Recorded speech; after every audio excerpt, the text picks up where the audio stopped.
जी हाँ दोस्तों, कहानी अब उस मोड़ पर आ चुकी है जहाँ दिल भी धड़क रहा है और रूह भी कांप रही है।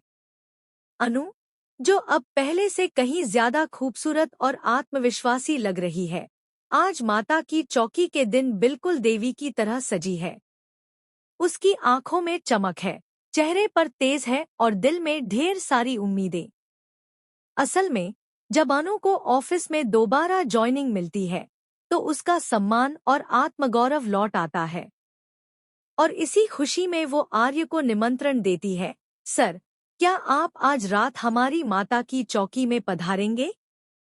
आर्य मुस्कुरा कर कहता है, मैं ही क्यों, सब आएंगे। ये सुनकर अनु की आंखों में एक अलग सी चमक आ जाती है। लेकिन असली ट्विस्ट तो अभी बाकी है। रात होती है, माता की चौकी सजी होती है। दीपों की रोशनी, फूलों की खुशबू और भक्ति का माहौल चारों तरफ है। तभी आर्य घर में प्रवेश करता है और उसकी नजर सबसे पहले उस सजे हुए गुड्डे पर जाती है, जो हूबहू उसके जैसा दिखता है। और उसके बगल में एक गुड़िया, जो ठीक अनु जैसी। आर्य थोड़ी देर तक उसी को देखता रह जाता है। ये गुड्डा मेरी तरह क्यों लग रहा है? तभी पीछे से धीमे कदमों से आती है अनु। एक सुंदर लाल साड़ी में, माथे पर बिंदी और आंखों में एक अलग ही सुकून। सर, मैं साड़ी में ठीक लग रही हूं ना? आर्य को जैसे शब्द ही नहीं मिलते। बहुत बहुत सुंदर लग रही हो अनु, वो कह ही देता है। इधर मीरा ये सब देख रही होती है। जलन, गुस्सा और असुरक्षा उसके चेहरे पर साफ झलक रही है। वो सोचती है, अनु को तो मैं निकाल ही दूंगी इस घर से, इस ऑफिस से, इस जिंदगी से। इसी बीच एक और बड़ा ट्विस्ट आता है। आर्य अनु को ऑफिस बुलाता है और उसे एक चूहे वाला पजल देता है। अनु उसे सुलझा लेती है और आर्य कहता है, अब तुम्हें हर्षवर्धन सर को 6 मिनट में कन्फर्म करना है कि तुम इस जॉब के लिए फिट हो।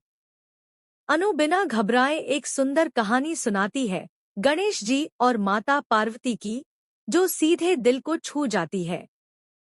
हर्षवर्धन सर भी हैरान रह जाते हैं।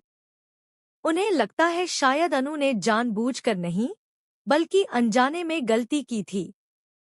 वो अनु को माफ कर देते हैं और जॉब पर बने रहने की अनुमति दे देते हैं। मीरा को जब ये पता चलता है तो उसकी जमीन खिसक जाती है। उसकी सारी साजिशें नाकाम हो जाती हैं।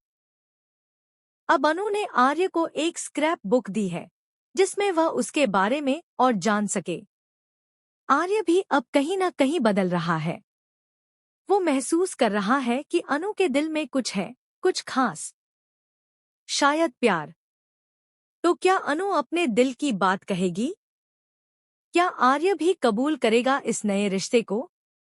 जानने के लिए जुड़े रहिए। और हाँ, अगर आपने अभी तक हमारे चैनल को सब्सक्राइब नहीं किया है, तो अभी कर लीजिए, क्योंकि आगे आने वाले ट्विस्ट्स आप मिस नहीं कर सकते।